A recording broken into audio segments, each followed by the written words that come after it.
যীশু খ্রিস্টর নামে সকলকে জানাই অভিনন্দন। আপনি একজন ধন্য পুরুষ আর ধন্য স্ত্রী। এর কারণ হচ্ছে প্রভু যীশু, যিনি হচ্ছেন আকাশ ও পৃথিবীর সৃষ্টিকর্তা, উনি তার বাক্য দ্বারা আজকে আপনার সাথে কথা বলেন। ঈশ্বর কি বলতে চাইছেন? হয়তো আজকে আপনার জীবনে কোনো একটা বন্ধনের মধ্যে আছেন, ঈশ্বর উদ্ধার করতে চাইছেন। অনেক সময় মনের ভিতরে অনেক রাগ চলে আসে, সেটার থেকে আমাদের উদ্ধারের প্রয়োজন।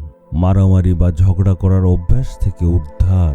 অনেক সময় দেখা যায় মনের মধ্যে অনেক নোংরা চিন্তাধারা, আর এটার জন্য পরিবারে বা সমাজে অনেক সমস্যা হয়, সম্পর্কের মধ্যে সমস্যা হয়। আমরা বলি যে এই কাজটা তো আমি একদমই করতে চাই না, কিন্তু কিভাবে আমি এই পাপের মধ্যে পড়ে যাই, আমি পাপের মধ্যে আটকে রয়েছি, বন্ধনে আছি। ঝগড়াঝাটি, ঈর্ষা, লোভ, অভিলাষা, আবার শারীরিক লালসা আছে। যেখানে আপনি কাজ করেন সেখানে এমন কিছু আছে যেটা আপনি সহ্য করতে পারেন না। এই সব কিছুর জন্য আপনার জীবনে কোনো শান্তি নেই।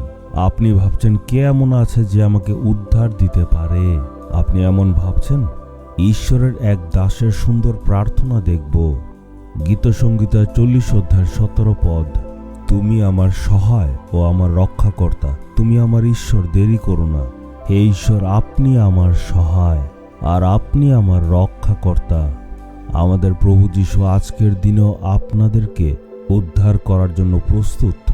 আপনি হয়তো ভাবছেন আমি তো অনেক বন্ধনের মধ্যে আছি, পাপের বন্ধনে আছি, এই পাপটাকে আমি ঘৃণা করি, বের হতে নিশ্চয় চাই, কিন্তু আমি বের হতে পারছি না। আপনি যদি সম্পূর্ণ হৃদয় দিয়ে উদ্ধার চান, যীশু প্রস্তুত আছেন। যীশুর সঙ্গে থাকবেন। মানুষের কথা যদি আপনি ভাবেন, যদি তাদের সাথে ভালো ব্যবহার করেন তারা সঙ্গে থাকবে, কিন্তু দুর্ব্যবহার করলে তারা বলবে আমি সঙ্গে থাকবো না। তারা বলবে এই মানুষটার সাথে কথা বলতে ভালো লাগে না, সম্পর্ক রাখবো না।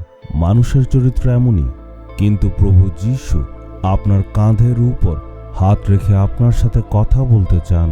যে পাপগুলির মধ্যে আপনি অনেক দিন ধরে আটকে আছেন, আপনার মনে হচ্ছে আমার সাথে কেউই নেই, আমি একদম একা, যীশু বলছেন আমি তোমার সঙ্গে আছি, আমি তোমায় সাহায্য করব, আমি তোমার সঙ্গে সঙ্গে থাকবো আর তোমাকে রক্ষা করব আর পথ দেখাবো। এইসব পাপ থেকে উদ্ধার করার জন্যই প্রভু যীশু ক্রুশের উপর নিজের প্রাণকে দিয়েছিলেন। বাইবেলে ঈশ্বরের বাক্য বলে, পুত্র যদি তোমায় উদ্ধার করে তুমি সত্যিকারের স্বাধীন হয়ে যাবে। একমাত্র যীশুর নামের মধ্যেই নিস্তার। একবার একজন বোন নিজের ব্যাপারে একরকম কথা বলছিল, আমি মানুষের সাথে খুব ঝগড়াঝাটি করি, কিছু কিছু মানুষকে দেখলে খুব মনে রাগ হয়, এমনকি প্রতিবেশীদের সাথেও আমার প্রায় ঝগড়া হয়। মানুষ দেখলে রাগ উঠে যায় আর ঝগড়া করতে ইচ্ছে করে।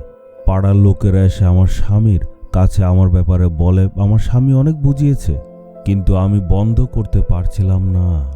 কিন্তু একদিন আমি যিশুর কাছে সব চোখের জল দিয়ে অর্পণ করেছি। সে বলল, প্রভু, আমার এমন পরিস্থিতি, আমার দোষগুলির জন্য আমি নিজেকেই ঘৃণা করি, আপনি আমাকে পাল্টে দিন। এইভাবে প্রার্থনা করল।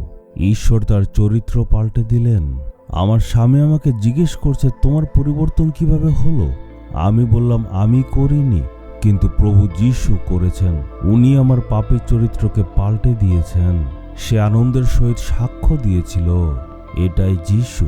আপনার জীবনেও হয়তো আপনি কোনো না কোনো একটা বন্ধনের মধ্যে আছেন, যার জন্য আপনি এখন দুশ্চিন্তায় আছেন, কিন্তু যীশু বলছেন আমি তোমায় উদ্ধার করতে চাই, আমি তোমাকে সাহায্য করতে চাই।